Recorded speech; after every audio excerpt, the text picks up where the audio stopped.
little bit of a cold, you guys. It's not fun. All right, welcome on Facebook and on YouTube. We have a heavy hitter topic today. We are talking, is homeschooling under attack and or being threatened right now? This is a big topic, and I actually have a report, a very specific report. We're not just talking general news today. We are talking about a specific report that recently came out that if you have not heard about, I think you need to know about. I think that homeschoolers need to be aware of some of the issues that are facing us, some of the things that are in the future, and some of the risks, and also know how to better protect ourselves and our families and our rights and our freedoms. So this is an education episode for us as educators. All right. So grab yourself something hot to drink. I have some peppermint tea. I'm going to make sure I have my comments open in all of the different places. I also have my notes I have to try to see on the same screen. So we're going to see how this goes. If you know anyone who homeschools, who needs to be aware of some of this important news, I would recommend hitting the share button and letting them know about this one, because they are going to want to be aware of this report. If you are over on Facebook or on YouTube, you will see that there is a QR code on the screen. I am also going to post in the comments so you guys can see, and on the app, we're going to post in the comments. I want you guys to have the link of this report, and you can save this link. You can access this link. You can actually download this report. It is a full 40-something page report that I'm going to walk you through today. So if you don't have time to sit and read all of the details, it's okay. I'm going to give you the rundown, the most important things you need to be aware of. I've got some quotes and some stats from it, and we're going to have a conversation around it. So it's a great opportunity to just get to hear even what other homeschoolers have to say about some of these things. And so it makes it a fascinating topic. We can also share this, you guys, on our Facebook group if we have that open as well over on Facebook. All right, let's get started. The title of the report, if you haven't heard of it, is Homeschooling Through a Human Rights Lens. And specifically, it is from UNESCO. It just came out in September of this year, so it's relatively new. And basically, it talks about the growing movement of homeschooling, which is exciting, right? Homeschooling is growing, and as it's growing, it gets more attention from politicians, from the government, and from the general public as people start to ask questions about why, first of all, it's growing, and what are the reasons, as well as, of course, as is the case with the world we live in today, isolating very specific circumstances or negative situations that happen, that hit the news, and using those things as indicators as to why it should not be growing or why it is concerning. And so we're going to be talking about all of that. Basically, the big picture of this report is that we're talking about the fact that they are claiming that this is a human rights issue, that our kids have rights. And quite frankly, they do. Every human being has rights, right? We know that. And so they are tying together this idea of our children having rights and basically saying that there is or could be potentially a conflict with our rights as parents and with their rights as children. And so that's the premise of this article. That is what we're going to be talking about. And we're going to break it down point by point. So hopefully you guys have it open. If you were able to open it up on your screen, I do have some questions I'm going to be sharing as well in both places. So this is going to be an ongoing conversation where you guys will get to participate in it. But let's talk about why they are concerned. So the first thing that we mentioned from the very beginning is that homeschooling is increasing, and that's great. What they're concerned about, and the first concern that they kind of bring up, is the fact that the data is largely unknown. So they say, you know, it's growing, but the biggest concern is that it's like a gray area in the world of education. We don't really know what's happening. We're not really seeing the statistics or reports that we need to see to really evaluate how this is going, to see the individual rights and freedoms of every single child in these situations. How can we control or oversee or approve these things if we are not intricately involved in these things? And it goes as simply as the fact that is becoming a much wider spread phenomenon. It used to be a much smaller movement, and it is a growing movement, as all of us can attest to. And they say that the data is not accurate or even available. And part of that is because there are parents that avoid reporting, or maybe in your state or in your province or country or wherever you live, you may not even be required to report. So if you're not required to report, we don't have those statistics in order to even build a framework around. This means that there's actually question marks around how many people are homeschooling. They don't actually accurately know the number because not everywhere accurately requires people to report it. Basically, the stats from the report that we have at this point is that in the United States, pre-pandemic, homeschooling was at a record high at that point of about 2.8%. So 2.8% of people were homeschooling before the pandemic. Obviously, everything changed with COVID-19. And I think a large part of that was because a lot of us got to see the curriculum that our kids were doing. We got to see the stuff being sent home. We got to see the kind of classes that were happening. Parents started to feel like some of them were homeschooling their own kids already because they were being sent home the homework and being told to do it. And they realized, hey, I actually think I could do this. And others were deeply dissatisfied with what they were seeing in the school environment, with the kind of curriculum that was being taught, the content. And so it really propelled the homeschool movement forward. So in 2023, 2024, that number, that percentage point in the United States went from 2.8% to 6%. We are talking about over doubling. And the reality is we actually don't know. That number could be much higher because, again, not everybody is required to report or does report about the fact that they are homeschooling. So that gives us a little bit of a gray area where we actually don't know how big of a movement this is. In the UK, there is 111,700 families who homeschooled their children. And I believe this is based on that 2023-2024 school year. In Canada, it was 50,000. In Australia, it was around 30,000. In France, around 30,000. And so they're getting all of these reports and they're starting to realize this is a growing worldwide phenomenon. It is not going away. If anything, it is a growing movement. And because it's a growing movement, we need to have our attention on it because we need to figure out why this is happening. And we also need to figure out what kind of control and what kind of protection we have over kids when they are essentially out of our clutches. And so we have no oversight or ability to even say what is happening to be able to protect their rights and their freedoms. So that is their point number one. And as with anything, you guys, we can take extremes on this. We can take it from one angle to another angle. And I know that there are all sorts of opinions probably fluctuating even right now about that, and that idea of somebody saying, that it should be in their clutches is really the first concern. And we'll talk a little bit more about that. But I think we can all agree that every individual, including our children, have rights and they do have freedoms. And yes, those things do need to be protected. I believe that every person, every individual, whether they are unborn all the way through, that they have a right to life. I believe that they have, a right to not having violence or abuse toward them, right? So we have rights and freedoms. This is a true thing. And so while it may make us uncomfortable, and we're going to talk about the extremes on both sides of this, I think we can acknowledge the fact that we do want to care. As parents, we want to care. As society, we do want to care about this. We want to care about our children. We want to care about their future. And so that is the first point that is made in this article or report, as you would call it. Okay, so here is my first question for you, because I told you this was going to be a conversation. I'm going to show it on the screen over on YouTube and Facebook. And for those of you on the app, I'm just going to ask you, how many of you report that you homeschool? And again, this may not be required for you. So maybe you're like, I don't. You can go ahead and post this in the comments. But maybe you don't have to report on this. And so maybe this isn't something that has really come up. You may not have accurate statistics because even in your region of how many people are homeschooling, because you are not required to report. But let's hear it from you guys as homeschool families. Are you reporting? Is this something that you have to just say you are homeschooling? Is there more that you have to do? Is there a permission process that you have to go through? I think part of the joy of having a conversation like this is not just that you guys get to learn or hear about something that is actually happening that impacts you, but you can see what other parents are saying based on the states or provinces that they are located in, which is going to give you a much larger view than just hearing an individual report.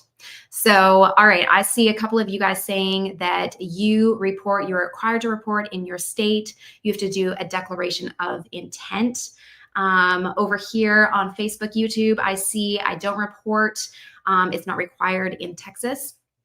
I see yes. And so I've got some you have to report, some are attendance only, some are just a declaration of intent. So basically you are saying that you intend to homeschool, but you're not having any more oversight after that. So again, it really does depend, right, where you live, and that can vary. So when we're talking about country oversight, it's really just not specific enough. We have to be going deeper into individual states and into individual provinces because each region is unique in what they require of their individuals. In South Carolina, we have to register with an accountability group that is independent of the school system.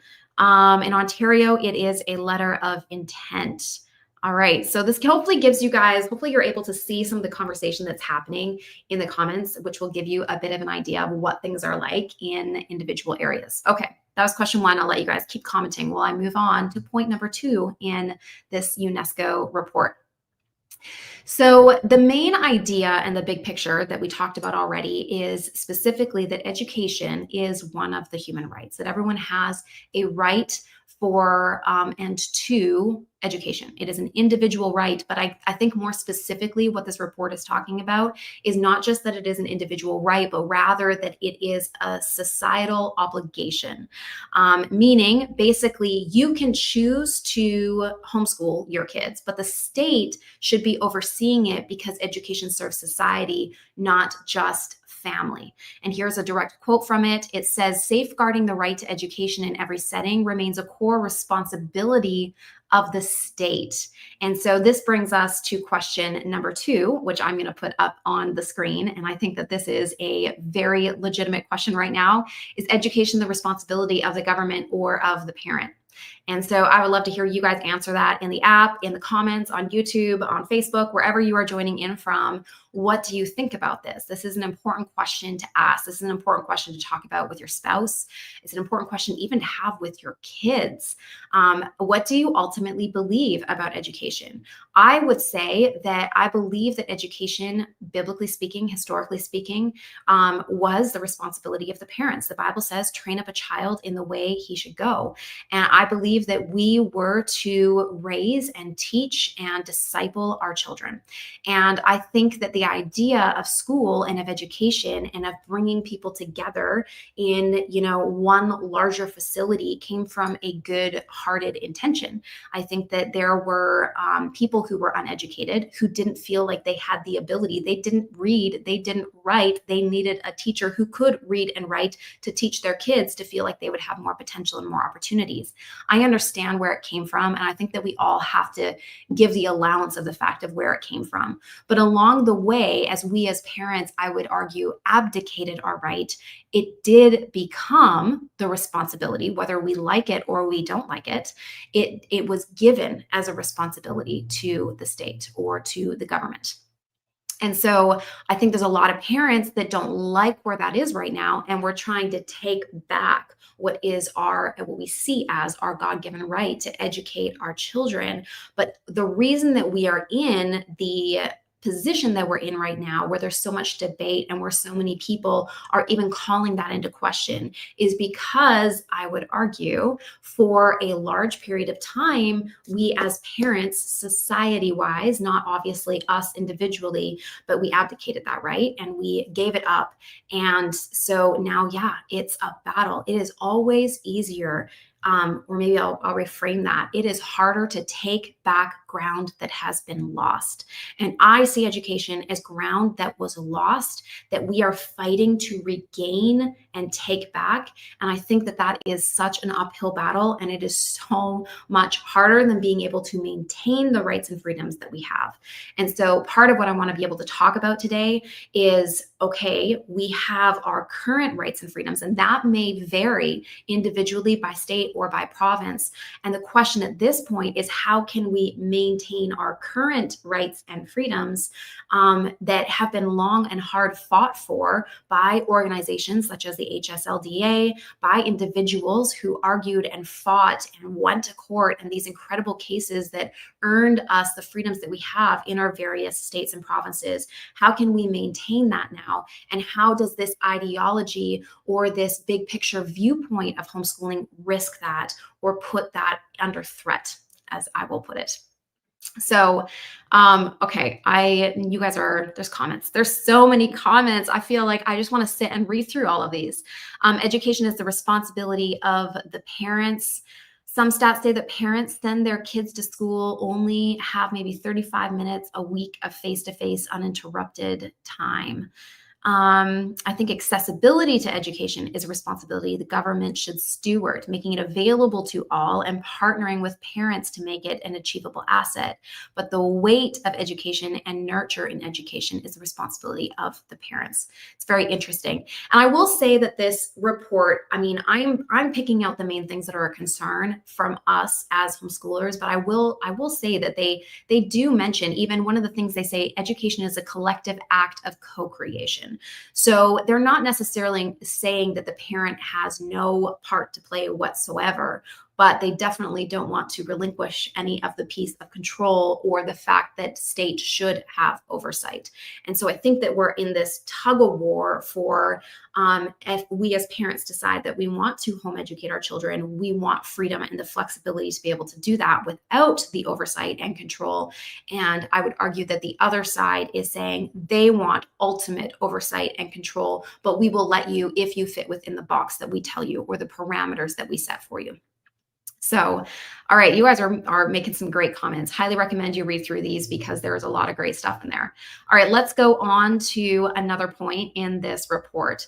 UNESCO frames parental rights as not absolute. This is something that recurs throughout the report. If you continue reading it, it says that parents have educational freedom, but only within limits that are set by the state. So here's a couple of quotes from it. This right, specifically speaking to parental freedom, is not absolute. Homeschooling must not weaken children's access to rights. Parental liberty exists only if education meets minimum educational standards laid down or approved by, this is the word that gets us, you guys, competent authorities. All right, we're not just talking about authorities, we're talking about competent authorities, which I guess really leads us to the idea that what you're ultimately saying here is that we are not competent. So only someone who is competent, only someone who is authorized, only someone who is been put in a position of authority has the right to decide what those standards are, which is a challenging point. And this is one that I struggle with a little bit. This brings us to question number 3. Should the standard be curriculum and content-based, or should it be skill-based? So you guys have heard me talk about this before if you followed me for any length of time back in my homeschool on days or over here on Gather Round.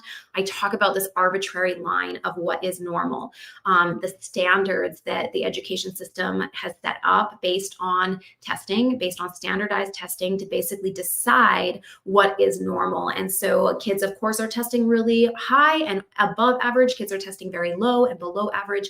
And a line is drawn in the middle that determines what the standard is, what kids need to know at what different grades based on how performance is.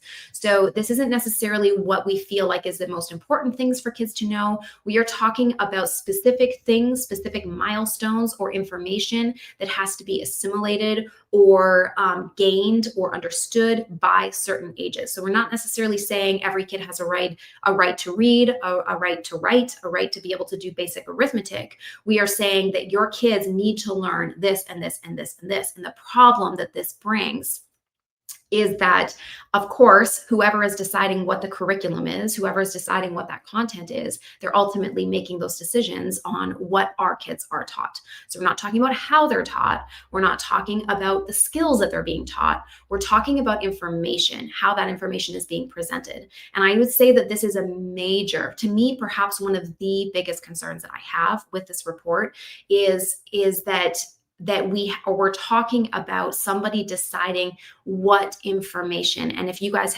some of you have seen when your kids were being sent home with COVID, you saw the curriculum, you saw some of the things that were being taught.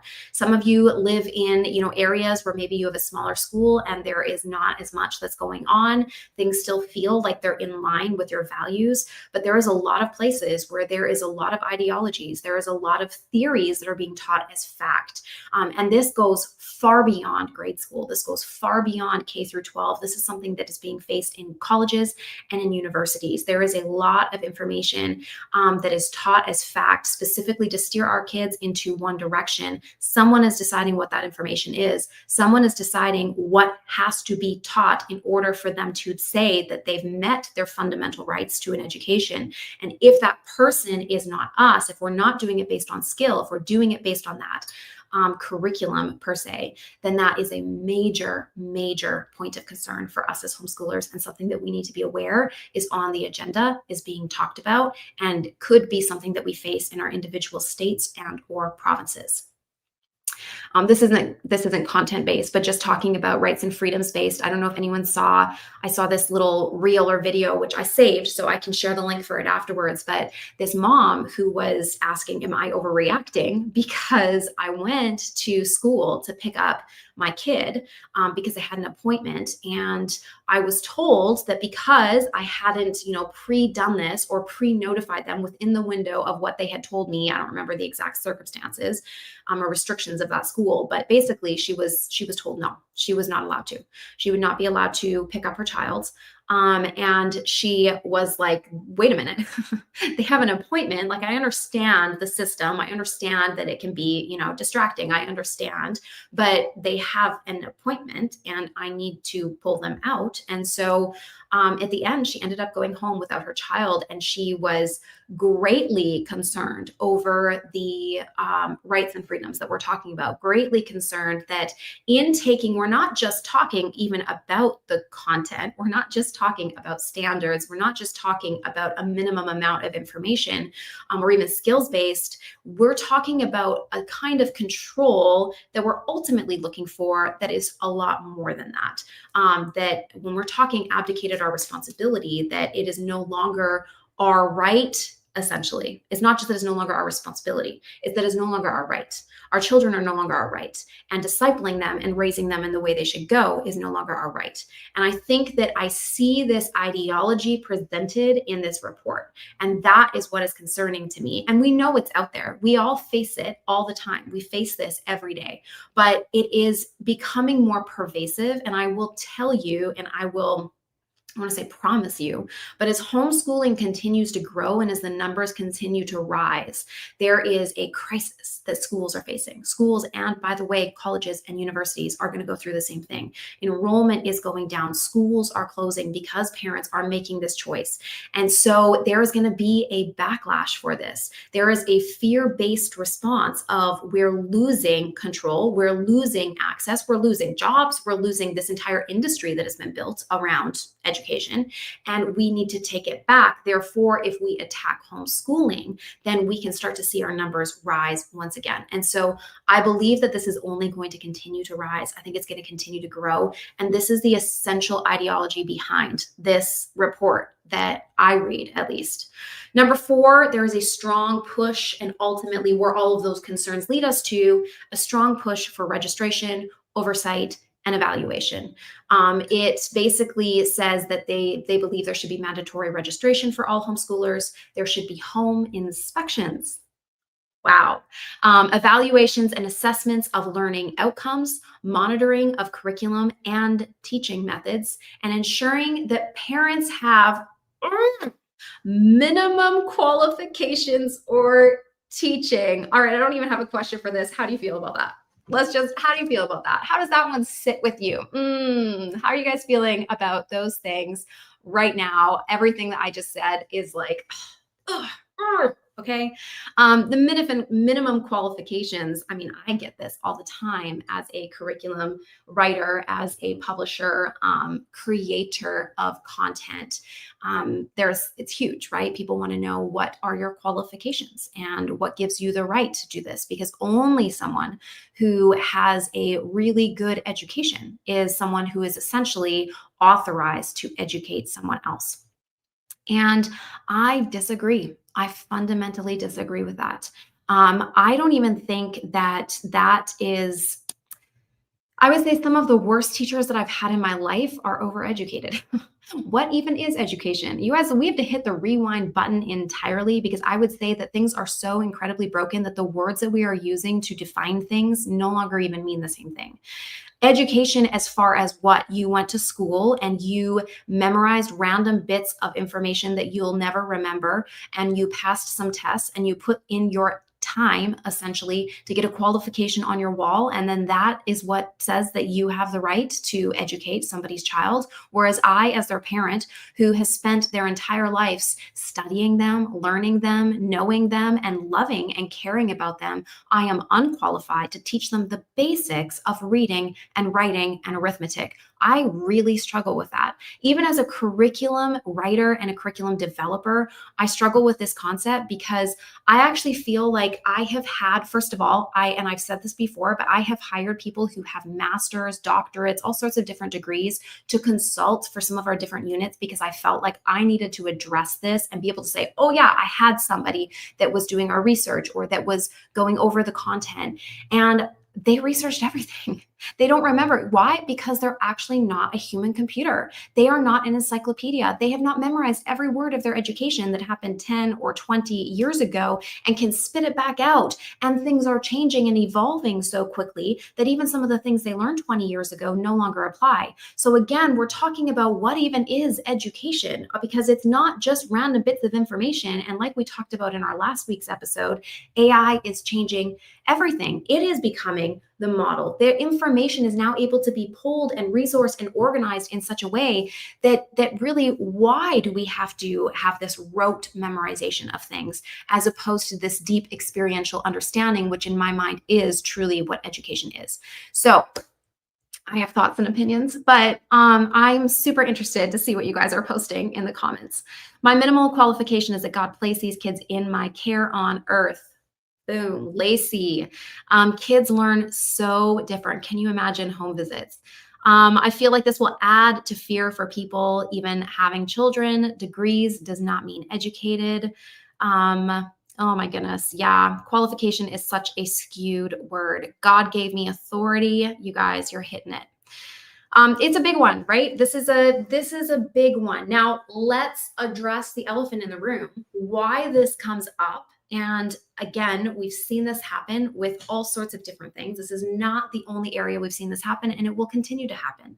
There will be a lifelong cultural happenstance where people will take the one and they will try to create it or paint that picture around all of them. We all know about this. We all experience this. This is just welcome to our world and welcome to human nature. This is just what we do. So people take these really tragic cases that unfortunately do sometimes happen with homeschoolers. By the way, they also happen with non-homeschoolers. They also happen with kids who are in the school system. Kids in the school system are abused all the time. The difference is that in the school system, there are more eyes on these kids, and things, the argument is, can get caught earlier. The problem is that in some of these cases, these extreme cases of abuse and neglect that have happened in homeschool situations, they're so isolated that things sometimes aren't caught. And it is a horrifying and horrific thing. So what happens is, let's not at all say that kids don't have rights and that they don't need to be protected and that they aren't, that this isn't a real thing. It's a real thing. That can happen anywhere, but it is a real thing. And what happens is that we take these cases and then we try to protect against the very small majority of things, like minority, that this can happen in. And we try to create an entire system that then limits everybody else who could be, of course, doing it very, very well. And so again, it's that age old, what is it? adage, is that how you say it, of it's one person who ruins it for everybody, but it doesn't mean that that one person wasn't doing something that was atrocious. And so I just want to make sure that we hit on that. I am not saying where some of these things come from and the misconceptions about homeschooling come from is because let's just give the world a little bit of grace. Sometimes the only time they're hearing about homeschooling is those news stories. So they don't hear about anything. And then they hear about these off the wall news stories or these rare circumstances. And they think that that paints the pictures for all homeschoolers. And it's truly just ignorance, you guys. It's not that they are well educated on the subject. They truly don't know. I still encounter so many people that when I talk about homeschooling, I can tell they don't have an even framework for it. It's like they don't actually even know what that word means or what it is. So while it's a growing movement, there is still the large majority of our culture and our society that is completely blind to it. And so in their ignorance, they see just the one little bit, oh, I've heard about homeschooling and these are my concerns with it. Well, you're basing those concerns on the very small amount that you've seen in the media, which is trying to portray it a very specific way. But I do think it's important to give a little bit of grace for these people because they don't know any better. So it's a real thing. Okay. Here's some quotes from it based on some of these oversight requirements that they are proposing. States must implement oversight mechanisms such as registration and evaluation. Minimum standards serve as benchmarks of quality and must apply equally to homeschooling. Questions raised about whether parents should be required to have qualifications.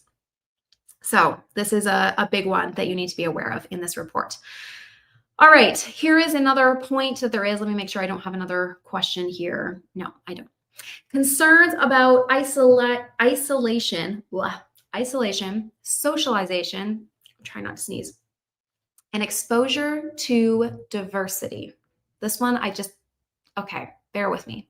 So UNESCO warns that homeschooling may limit exposure to diverse viewpoints. You are only hearing from one person.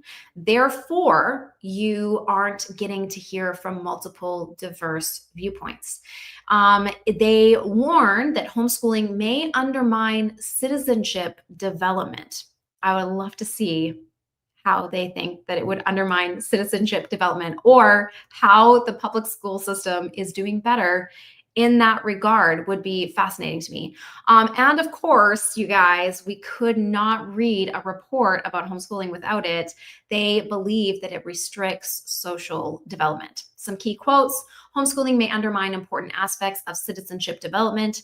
Children must have access to information and material from a diversity of sources. So here we go. Here's your question. Do you think homeschooling limits diversity?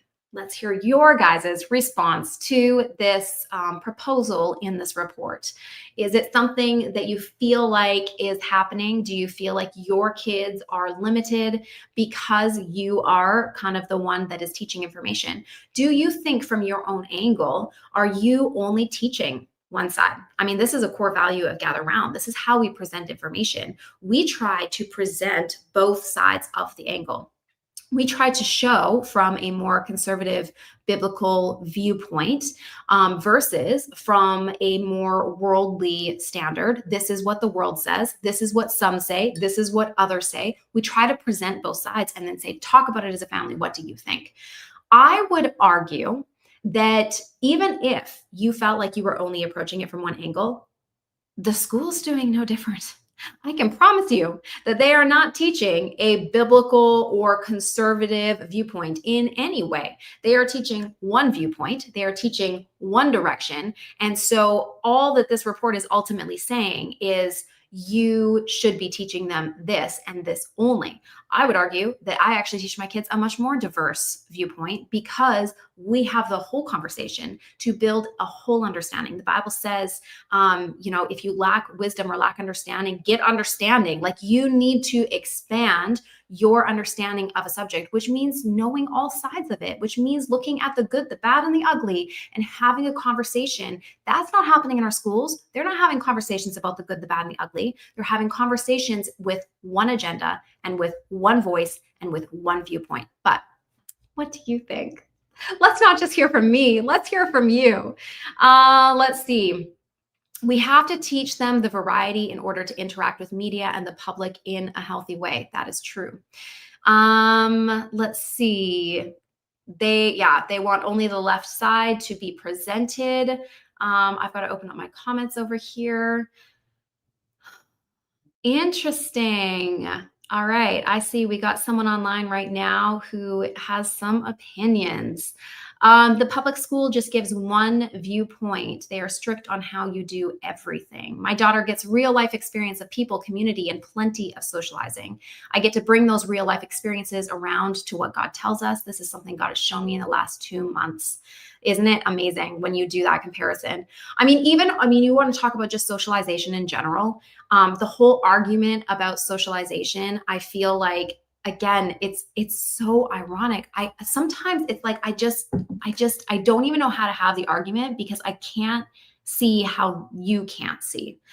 So if I'm talking to a skeptic right now who is like, well, your kids aren't socialized, I just can't grasp that, because as a homeschool family, I can tell you that my kids are surrounded with a diverse age range. They are surrounded with brothers and sisters and parents. And not just that, we actually do leave our house. In fact, we probably leave our house more than you do as a public school family, because as opposed to just going to school world, which is very isolated and very undiverse, and then coming home where you are surrounded with people that are the exact same age as you, in the exact same circumstance, in the exact same region. Okay. That and that, home and school, that's your life, that's your world with people that are exact same age as you. My kids are being exposed to all sorts of different things, because while your kids are at school, we're out exploring and doing things and seeing things and meeting people and volunteering over here. My kids are comfortable having a conversation with someone who is 80 years old. They can walk up to an adult and talk with them like they're on the same level. They don't have the same insecurities. They're very comfortable with multiple different ages. They can go up to a really little kid and have empathy, something that schools they're bringing in. I remember my son, okay, homeschool family right here. My son, when he was a baby, he was part of a program called Roots of Empathy, and they were having so much problems with bullying that they decided, maybe if we can get kids when they're really young, like 5 and 6 years old, in kindergarten and grade 1, and we can bring a baby into the classroom where they're getting to see them grow and develop, maybe it will build empathy so that they'll see younger people with more grace and compassion, rather than seeing them as meat to be bullied, essentially. And so this was this whole initiative that my son was a part of when he was a baby. We were heavily involved in the school as part of this Roots of Empathy program. And I would argue that bullying is an ongoing problem, that there is a lack of empathy, there is a lack of care, there's a lack of understanding toward anyone that is different, toward anyone that is younger, toward anyone that is in any of those senses. Whereas homeschool kids can go up to someone who is younger and have empathy. They can play with them. They can babysit them. I don't understand this whole socialization and diversity thing, because it's like people are blinded. It's like they can't see just how unsocialized the public school system is. Okay. There's my thoughts. I'm going to look into it. Let's see.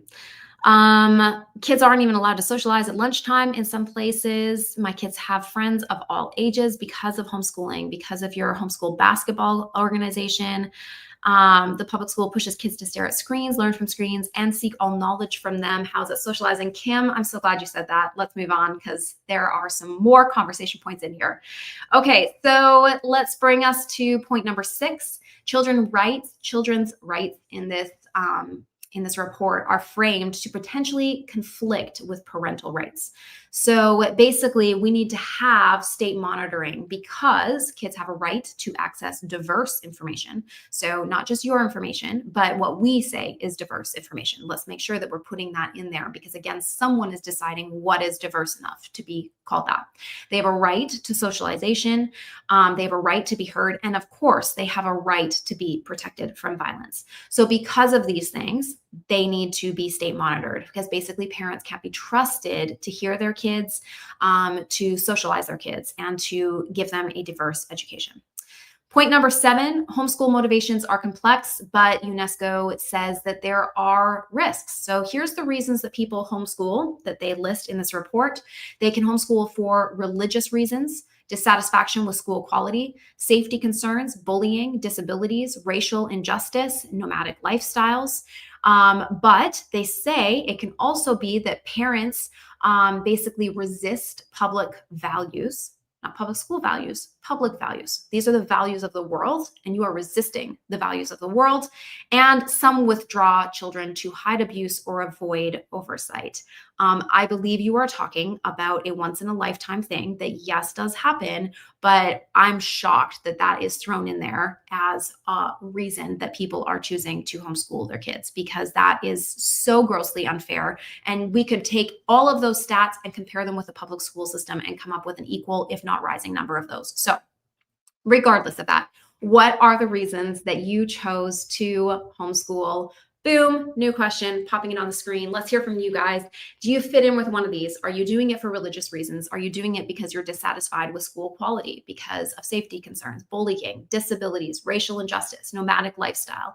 Or do you resist the values of the public?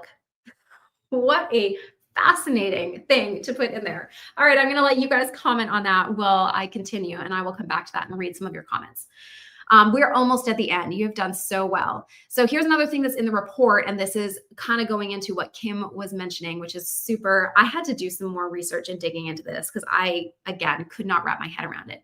UNESCO warns that digital homeschooling increases inequality. They repeatedly link basically digital tools, tech commercialization, and privatization as potential problems for homeschoolers. I was like, what are we talking about here? So I have to pull up another screen because I had to do some more research to figure out what on earth they're saying and read a little bit closer. I have to find it.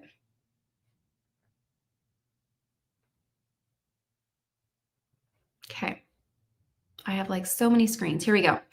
So essentially, what I think they're saying is that there is a rise of, because homeschoolers are more isolated and because they have less available to them, they use more technology than the school system. Let's go back to point number one, UNESCO. Let's go back to that very first point and the fact that maybe you don't have all the data, because I think that the public school system, especially with even what we talked about last week, there are whole schools that are having AI teachers, that are having AI tutors, that are having AI classrooms. So I really, all the way back in my day, all right, school was often turning on a documentary or a show and pushing play. I think that's shocking, absolutely shocking, that you would say that homeschoolers, who, by the way, a public school child is at school for 6 to 8 hours of their day, and a chunk of that is definitely on technology, and then they come home and have all this homework, and they're usually given, school computers or resources, and they're expected to do those things online using online or digital tools. So you're talking about all their homework in the evening and all of their daytime, which is all basically based, and a lot of it based on online digital shows, media, whatever it may be.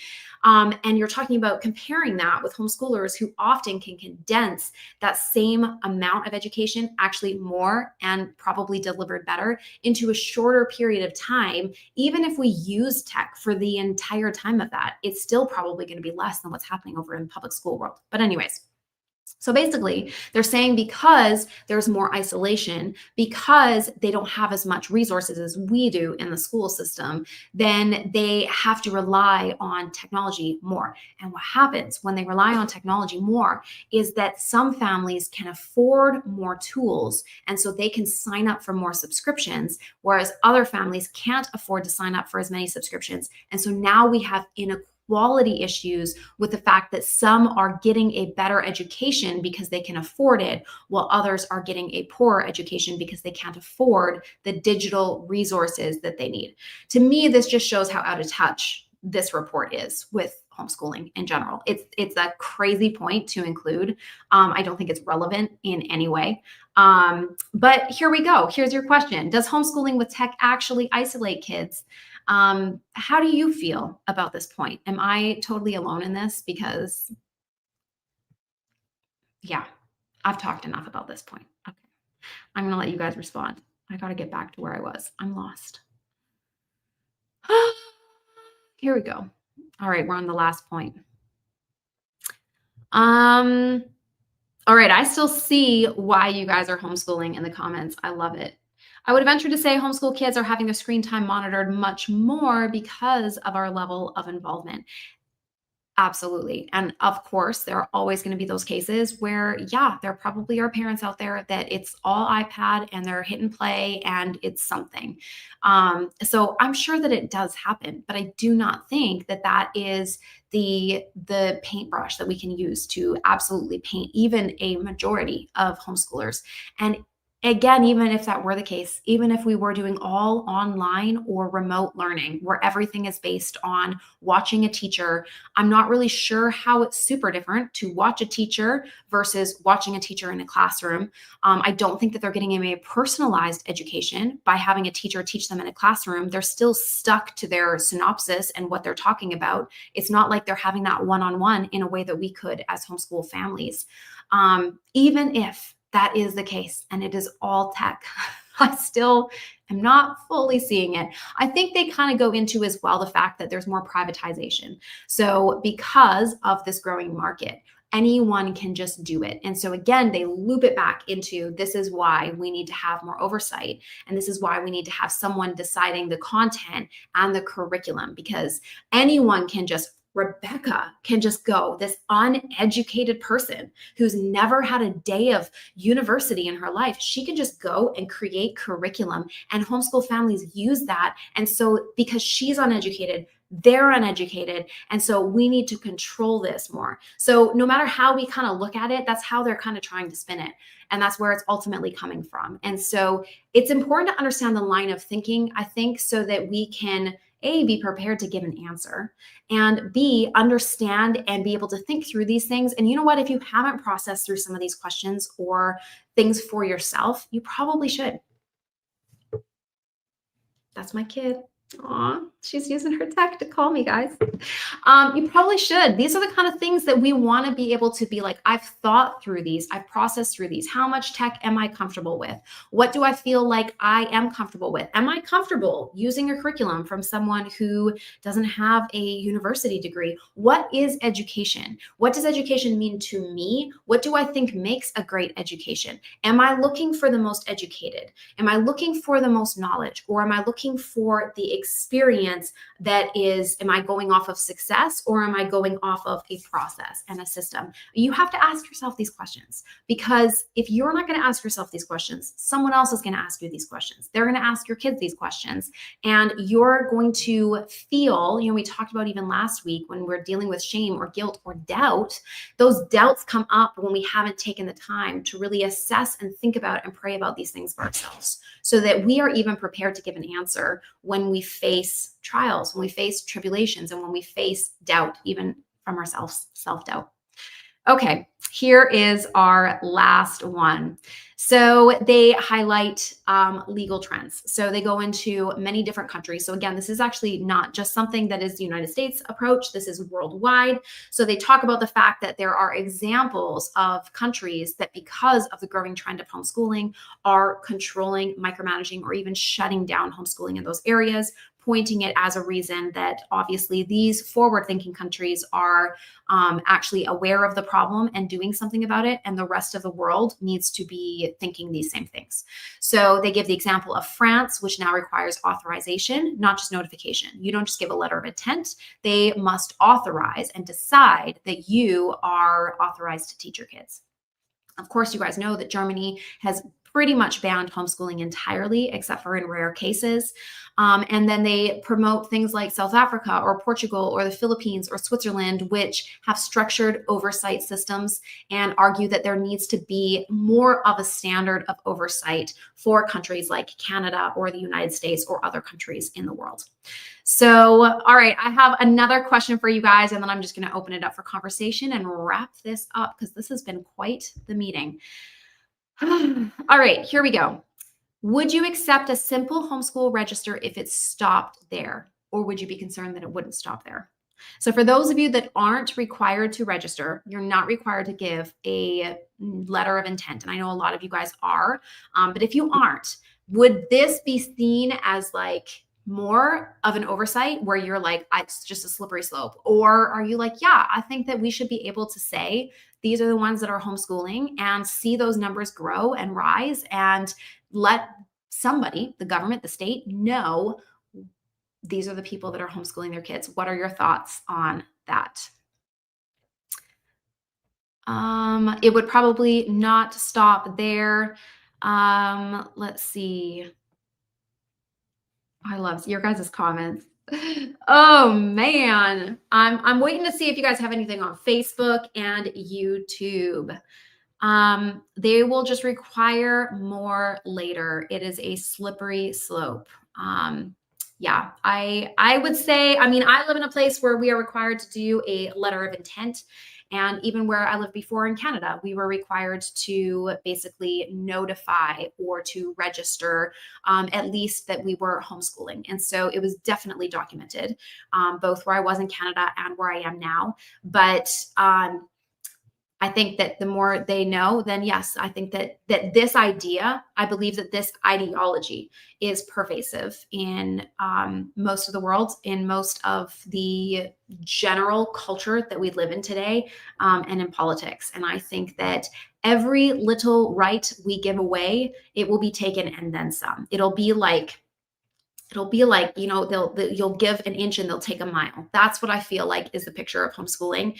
And so while most places I think are required to give a letter of intent, this is one of the reasons why I think it's so important to be partnering with organizations like HSLDA, paying a simple membership fee, but helping to support them to fight for our homeschool freedoms, because it is a fight. If we just passively sit and watch what happens on the news and do nothing and say nothing, thinking I'm not a part of the problem, then we're also not a part of the solution. We're not a part of the fight at all.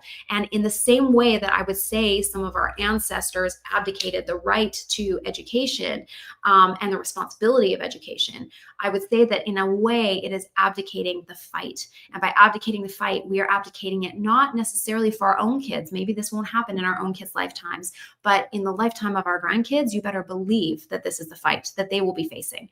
And the ground that we lose now is ground that's going to be lost for them. And so I do think this is important. I do think that investing in, you know, HSLDA, I spoke once and I think I was keynoting together with, or there was a session at least at one of the things that I was in where I spoke back to back with somebody who was with the HSLDA. And I went up, and you guys know me, I'm all like, homeschool freedom, you know, less is more, arbitrary lines and standards, and like follow peace, and like what is really, you know, education anyways, and focusing on the things that truly matter, and seek first of kingdom, and all these things will be added. I mean, you guys know me.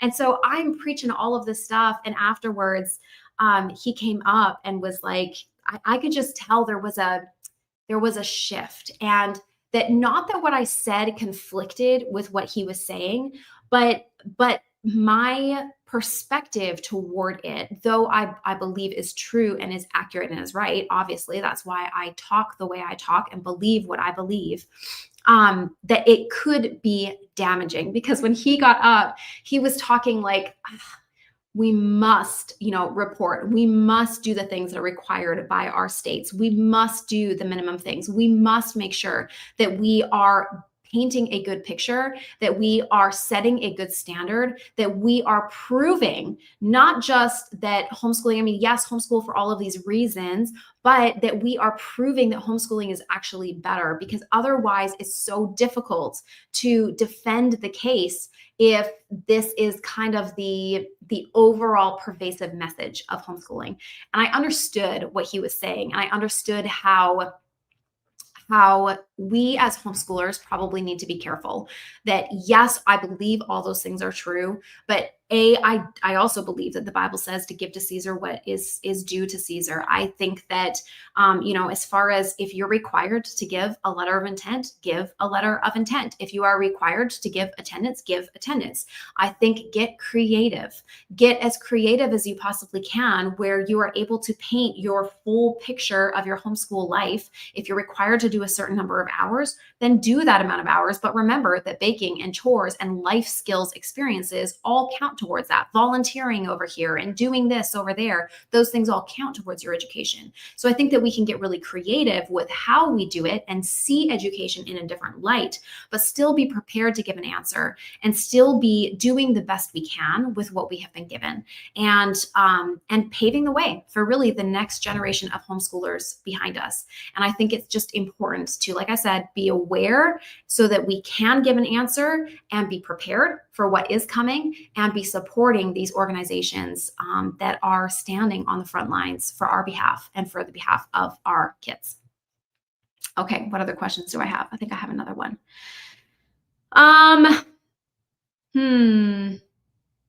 All right, let's end with this one. What is the biblical approach to this report? All right, we've talked about all of this stuff, and I guess the go-to for a lot of people is probably a fear-based response. This stuff is scary. When we're talking about, like, they're advocating for home visits. You want to come and see if my home is a learning environment. I think that's a major overstep, and I think that it is natural to feel a little tightening and a little bit of concern. I think we have to choose what to do with that. And I do think that that is important. I think that we don't want to be making decisions based out of fear. We want to do what is right for our families. We want to do what is right for our children. And so I think that it is critical that when you read these things, that we aren't responding out of anger. Like I said, that we have grace and compassion, recognizing that most people are truly ignorant to what homeschooling is, to what it looks like. And their only picture of it is the little pieces of horror that they see pop up on the news. And so I think there needs to be a grace-based approach. I think that when we go loud and screaming and, like, angry at stuff like this, I think that it, again, just doesn't paint the picture very well. And I think that we need to be able to see the bigger picture of this too. We need to help educate people. We need to help show people with grace and compassion. And I think that we need to not, like I said, be making decisions based on fear, not letting this get to us to a point where we feel like this is the direction the homeschooling is going. So, I need to move, or I need to do this, or I need to do that, or I don't know if I can do this. Not making those decisions based on fear, and instead following the piece of what God has called you to do, because he goes before us and he fights our battles. You are not alone in this. So we can do the best that we can, and we can react with grace and with love and with compassion, but we can also stand firm and fight the fight, because you are in a fight, and the fight is worthy. It is a fight for your children. It is a fight for their education. It's a fight for your freedoms. It's a fight for biblical truth. It's a fight for truth. It's a fight for what is right, and to disciple and to raise our kids. And this matters. And it is worth your time, and it is worth your investment, and it is worth you taking a stand. Don't abdicate the stand. You don't necessarily have to be on the front lines. All right. You don't have to go into protests and whatever else, but don't abdicate the stand. Take a stand. And I just believe that God is going to do a movement in homeschooling. I believe it will be blessed.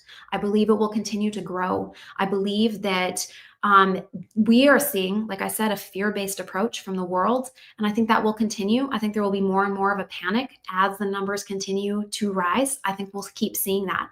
And yes, there's going to be this panicked at the end, but the reality is that if we stand strong, I think we will see this continue to rise to the point where it's not going to be a minimal movement in society. I think that this is going to be a really viable choice for families. And so I just encourage you guys just to keep standing and to keep fighting and to keep persevering. And yeah, you're not alone. All right. That's it. That is all the stuff that I have. There is so much that we could say about this. We could go on and on and on, but I think it's important. I think it's worth, talking about. And I hope that you guys continue the conversation. You have the link to the report, open it up, download it, read it to your kids, talk with them about some of these things. Our own kids' view of homeschooling matters, because they're going to be the next generation that is either going to pick up the baton and continue the movement, or is going to reject it.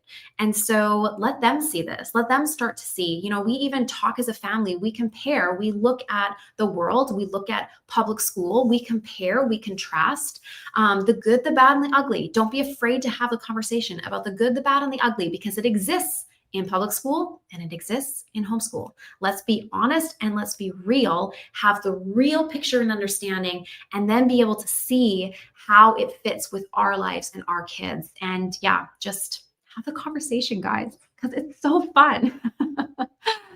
All right. Well, that is all I have. Thank you so much for joining. I will not be going live next week. I'm going to be out of town with some of my staff, but I will be back again the week after. So I hope to see you guys then. And don't forget, if you have not checked it out, we have for the Online Academy Christmas School that is starting December 1st. And we have a new teacher for it, Miss Bree, who is one of our staff members we're really excited about. There's going to be crafts, there's going to be gift wrapping competitions, it's going to be devotionals, there's recitation, there's stories. I think it's just going to be a lot of fun and maybe take some of the pressure off of you. So if you're feeling a little burned out this time of year, check it out. You can join just for the month, just do that one unit and then hop back in with your regular school in January, whether you use Gather Round or not. So go check it out, gatheroundhomeschool.com/academy. Is it academy or online academy? I think it's academy. And otherwise, I hope you guys have an amazing Thanksgiving, and we will see you all again in 2 weeks. Bye.